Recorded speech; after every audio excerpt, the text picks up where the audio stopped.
Olá, bom dia a todos. Que bom poder começar mais esta terça-feira nessa energia positiva, vibrando positividade, vibrando otimismo, mesmo em momentos tão desafiadores. Quando a gente começou esse projeto, de tentar refletir todas as manhãs, né, com episódios diários, e agora nós dando continuidade às terças e quintas, no Eu Escolho Ser Feliz, a nossa ideia era criar um espaço, um momento em que pudéssemos juntos refletir sobre as situações do cotidiano e trazer para as nossas vidas equilíbrio e otimismo. E muitas pessoas questionam, mas é possível estar otimista diante de um cenário tão difícil como este da pandemia em que estamos vivendo? Algumas pessoas dizem: eu tenho andado tão cansado, tão desmotivado, tão sem fé na humanidade, eu vejo tantas coisas erradas. E é natural, sim, que nós nos sintamos fracos algumas vezes, né? Mesmo eu, né, que sou a pessoa que estou aqui com vocês, né, trazendo essas reflexões, é natural que até na minha própria vida eu tenha meus momentos de questionamentos, de dúvida, mas a gente não pode esquecer de que tudo tem um propósito. Tem coisas que a gente ainda não entende, mas tudo tem um porquê. E a gente não pode esquecer também que nós somos, né, força criadora. Nós somos obra da criação. Quer acreditemos ou não num Deus Pai, mas ainda assim, quando nós acreditamos na criação, né, que somos filhos da criação, nós nos sentimos parte disso e isso nos fortalece. E até por isso, hoje eu coloquei uma camisa que vocês não estão vendo, mas eu faço questão de mostrar para vocês, ó, porque essa frase é uma frase de uma música do Alan Filho, mas que nos dá coragem, né, diante dos desafios, porque olha só, sou mais Deus do que as ondas de medo que abalam o coração. Então, quando a coisa estiver um pouquinho difícil, vamos tentar pensar, né, que Deus está acima de tudo. Se a gente entende um Deus Pai, vamos pensar nesse Deus Pai. Se a gente não consegue entender um Deus Pai, mas que a gente se sente parte da criação, na energia cósmica do universo, o nome que a gente quiser dar, mas que a gente se permita entender que nós não estamos sozinhos e que vamos conseguir superar isso. E aí tem gente que fala assim, mas é até ruim você ser positivo nesse momento, né? Você tem que estar ali atento, porque tem muita coisa complicada acontecendo. E na semana passada, nós lemos um capítulo, né, que mostrava justamente isso, que a gente não pode ficar naquela coisa inocente, tipo poliana, de achar que tudo é bom, né? A gente precisa ter uma postura crítica, sim. Mas é possível que nós encontremos alegria e felicidade diante das situações da vida. E essa coisa da felicidade, eu estou lendo um livro, né, de psicologia positiva que eu comprei na Amazon, que chama aqui, ó, O Jeito Harvard de Ser Feliz. E para essa manhã, antes de nós começarmos a reflexão do Eu Escolho Ser Feliz, eu queria compartilhar com vocês um parágrafo aqui desse autor, porque tem muita relação com isso que a gente está estudando, com o livro que a gente está estudando do Rossandro, e muito com a forma com que nós pensamos e temos refletido sobre a vida. Então ele diz assim, ó, mais de uma década de pesquisas revolucionárias nos campos da psicologia positiva e da neurociência comprovaram, sem sombra de dúvida, que a relação entre sucesso e felicidade é, na verdade, o contrário do que se costuma acreditar. Graças a essa ciência de vanguarda, agora sabemos que a felicidade precede o sucesso e não resulta dele. Ou seja, não é quando a gente tiver o êxito que a gente vai ser feliz, é o contrário. Quando a gente traz, né, essa felicidade que a gente está preparado para o que a vida tem a nos oferecer. E aí ele continua, e que a felicidade e o otimismo, na verdade, promovem o desempenho e a realização, proporcionando-nos a vantagem competitiva que ele chama de benefício de felicidade.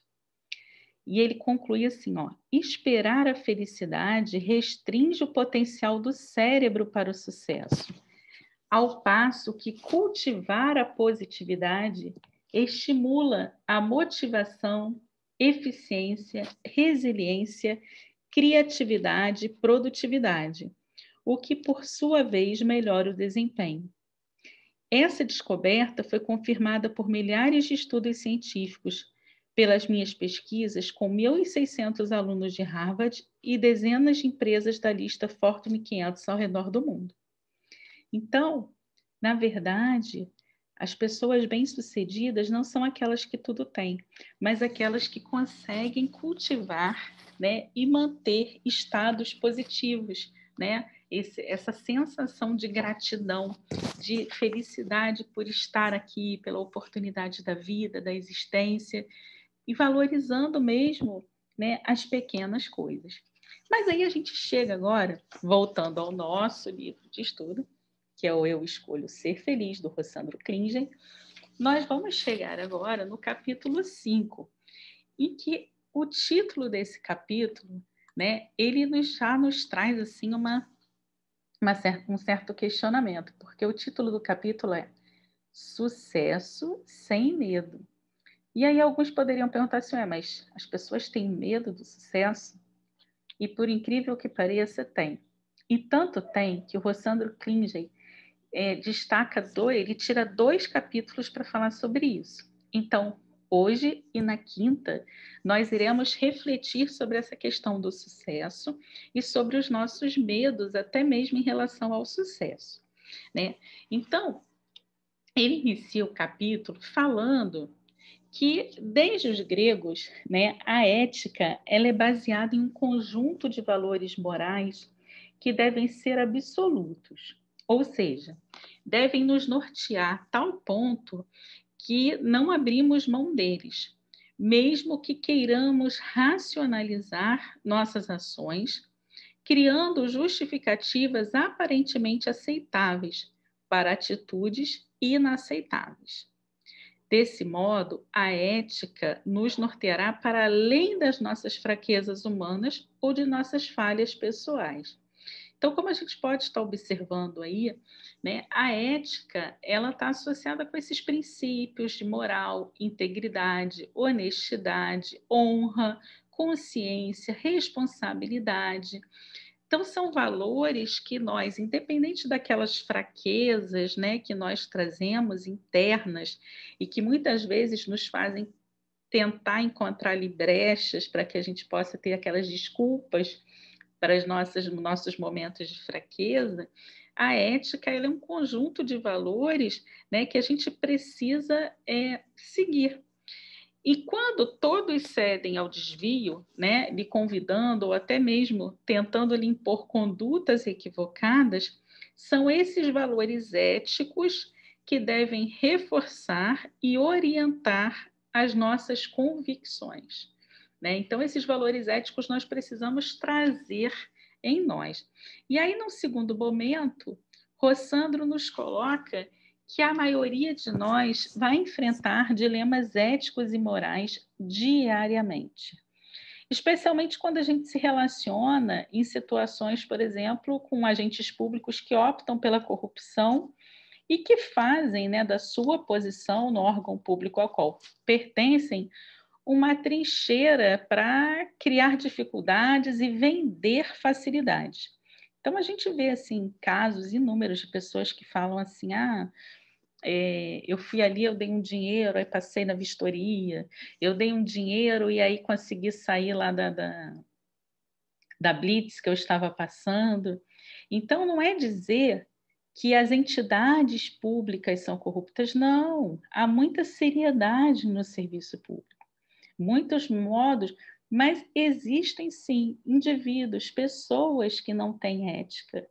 e que se aproveitam de suas posições, de suas condições e para se corromper e acabam, né, tendo uma questão assim, um compromisso não só pessoal, porque elas se corrompem, mas elas colocam também todo aquele serviço, né, ali numa situação vulnerável, porque coloca tipo o serviço todo, né? Porque é aquilo, é muito fácil olhar para o negativo. As pessoas olham e falam assim, nossa, mas a polícia é corrupta. Não, tem muito policial honesto fazendo o seu trabalho, mas infelizmente dentro da polícia existem pessoas que não são éticas, né? Da mesma forma como você vai fazer uma vistoria do carro, há muita seriedade ali no trabalho que é realizado, uma série de regras, mas infelizmente há pessoas que conseguem burlar isso.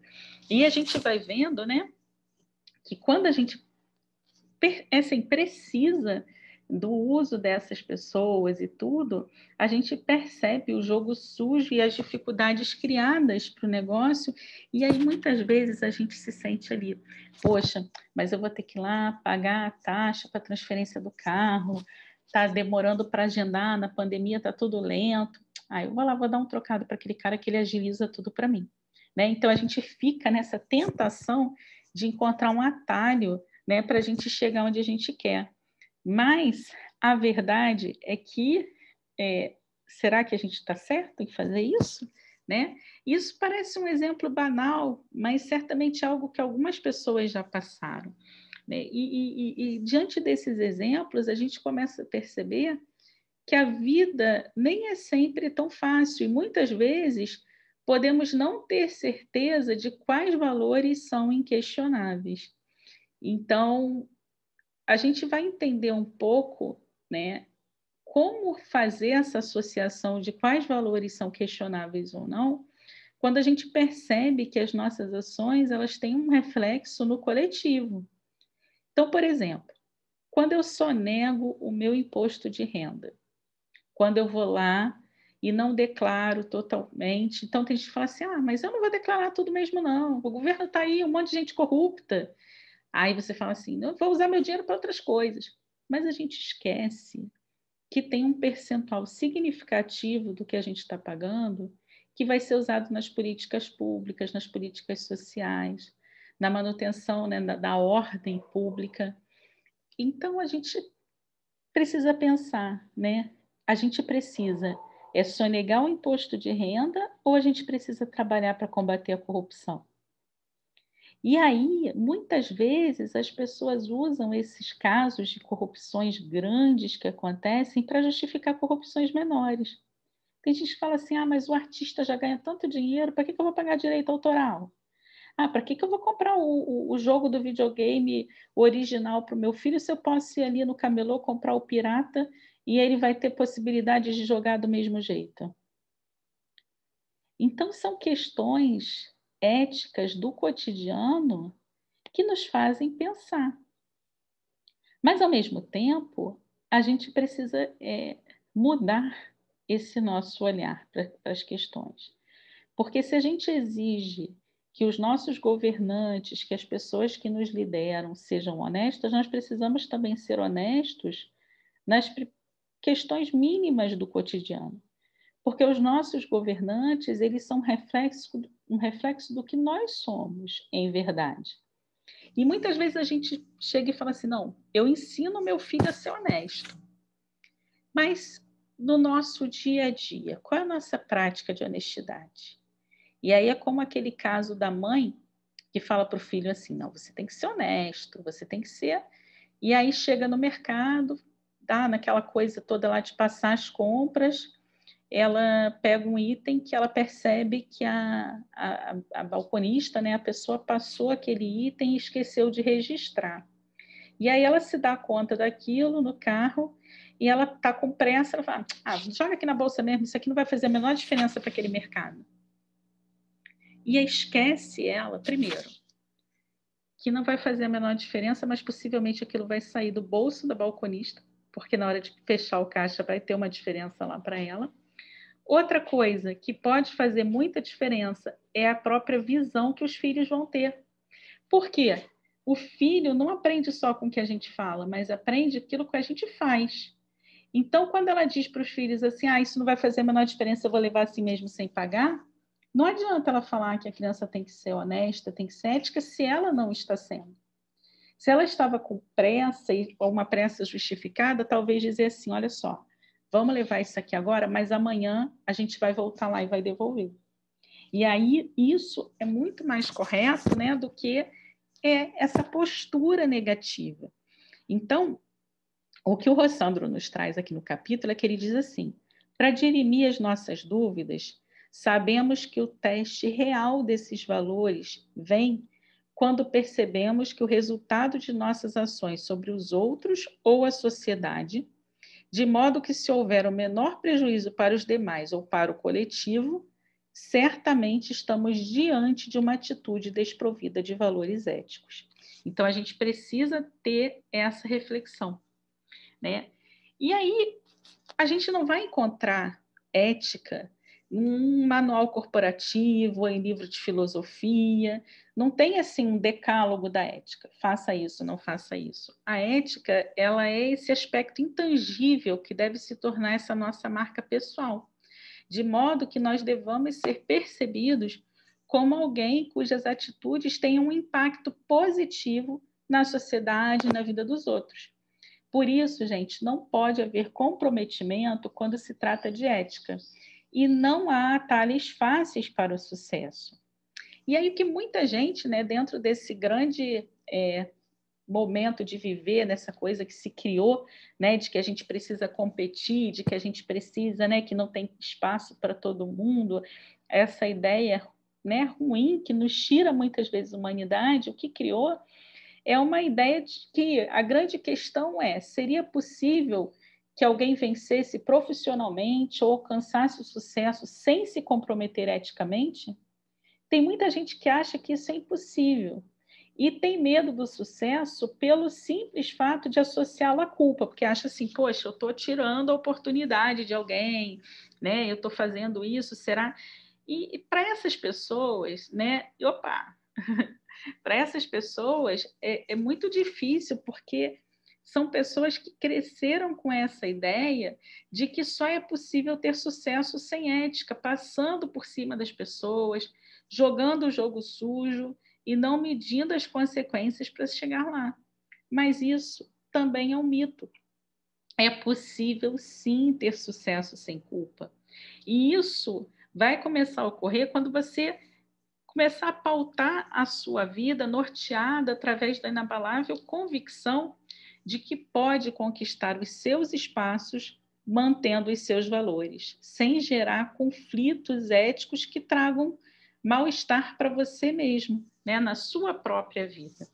Então, sim, nós podemos ser tecnicamente capazes, competentes, dotados de um bom padrão de conhecimentos dentro da área que dominamos, e nem por isso ter que passar por cima das outras pessoas, atropelar as circunstâncias, ou mesmo os nossos amigos de trabalho, colegas, parceiros ali.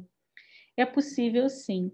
Então, especialmente no nosso país, onde essa crise ética, né, tem nos chamado a reavaliar não somente o cenário político, mas também a nossa sociedade, o nosso cotidiano, os nossos gestos enquanto cidadão brasileiro, a gente precisa estar refletindo, sim, porque o brasileiro, enquanto sociedade, a gente construiu muito aquela ideia do famoso jeitinho brasileiro, né?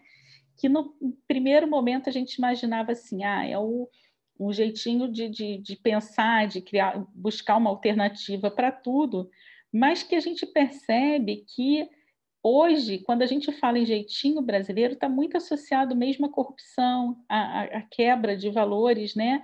Que são valores éticos. E nós precisamos aproveitar esse momento em que a sociedade tem discutido, debatido tanto, para refletir sobre ética. E ética nas pequenas coisas. Então, a gente tem um momento, por exemplo, de pandemia, em que nós temos aí a necessidade, né, de termos ações que tenham impacto sobre o coletivo. Então, se eu tenho que tomar vacina, né, se eu tenho ali uma escala, se a gente sabe que a vacina é um pacto coletivo de saúde pública, por que eu não vou tomar? Então, eu vou tomar a vacina. porque a ciência diz que ela é importante, né, para que eu não tenha forma grave da doença e para que proteja, de certa forma, pessoas que estão ao meu redor. Porque já foi mostrado que em localidades onde você já tem mais de 75% da população vacinada, você consegue, né, ter um controle, redução no número de mortes, redução nas internações, um menor impacto, né, dessa doença do Covid-19 sobre a vida daquela localidade. Então, vacinar hoje é pacto social, é questão ética, é questão moral. Então, mas eu furei a fila, eu tenho a chance de vacinar, eu vou lá correr, vou vacinar. Mas a gente sabe que as vacinas ainda não estão em quantidade suficiente para todos, em breve estarão. Vamos então permitir que as pessoas que estejam na ordem de prioridade se vacinem e vai chegar o nosso momento muito em breve. E quando chegar, não vamos deixar passar essa oportunidade. Então, são pequenas coisas.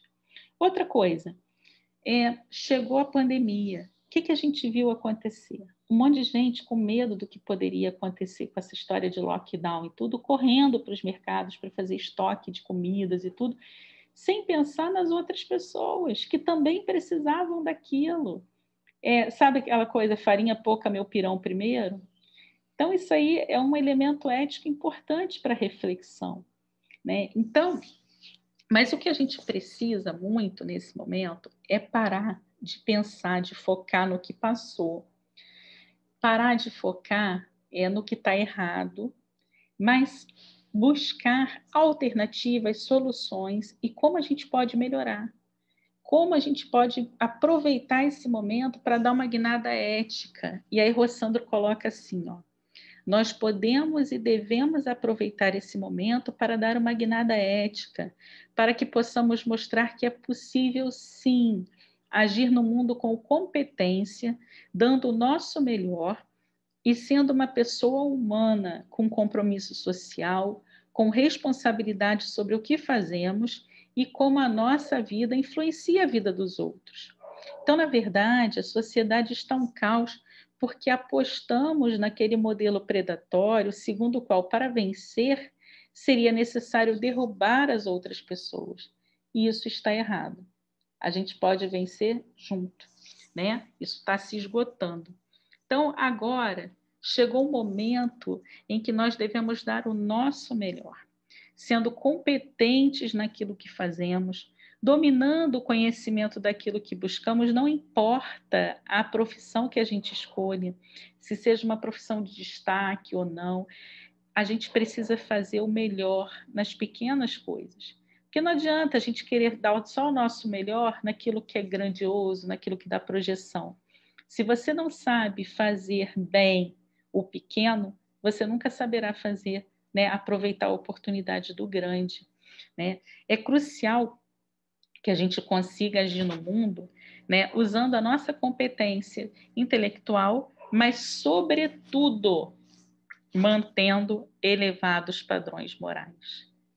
Sucesso sem culpa é quando a gente consegue dar o nosso melhor no mundo, mantendo esses padrões. Padrões que nós aprendemos na nossa casa, nas nossas expressões de fé, não importa. E aí Rossandro termina o capítulo dizendo que se a gente ainda não conseguiu, né, ter esses padrões, se a gente é aquele tipo de pessoa que consegue dar um jeitinho para tudo, que a gente procure, né? Porque, na verdade, nós estamos entrando num novo tempo, em que nesse novo tempo, o que vai ser moda não é ser espertão, né? Como diz meu filho, ser espertão, bonzão, né? A moda vai ser bom, ético, decente e competente. Então, essa mensagem de hoje, né, ela traz muita essa reflexão para nós, que a gente não pode justificar o nosso comportamento pelo comportamento do outro. Da mesma forma que ninguém tira a nossa paz, a gente também não tem que moldar as nossas atitudes a partir do outro.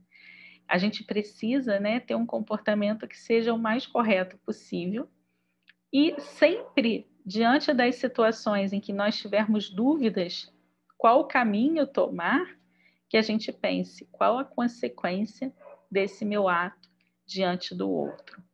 Né? Então, era isso a mensagem dessa manhã, que a gente possa, né, refletir e acreditar que essa nova sociedade há de chegar, que nós vamos fazer parte dela e vamos construir uma sociedade muito melhor para as gerações futuras, através da nossa mudança de hábitos e da consciência de que é possível, sim, sermos bons no coletivo, trabalharmos em conjunto por essa sociedade, por nós, para trabalharmos a humanidade que há em nós. Então, sucesso sem culpa e sem medo. Muita paz para todo mundo, uma boa terça-feira. Nos encontramos aqui novamente quinta-feira para a gente continuar nossas reflexões sobre o livro Eu Escolho Ser Feliz. Um bom dia, muita paz, muitas oportunidades de crescimento. E se o dia for um pouquinho mais desafiador, força e coragem. Nós somos parte da criação e vamos lembrar lá da mensagem da minha camiseta, ó. Sou mais Deus do que as ondas do medo que abalam o coração. Até mais. Muita paz.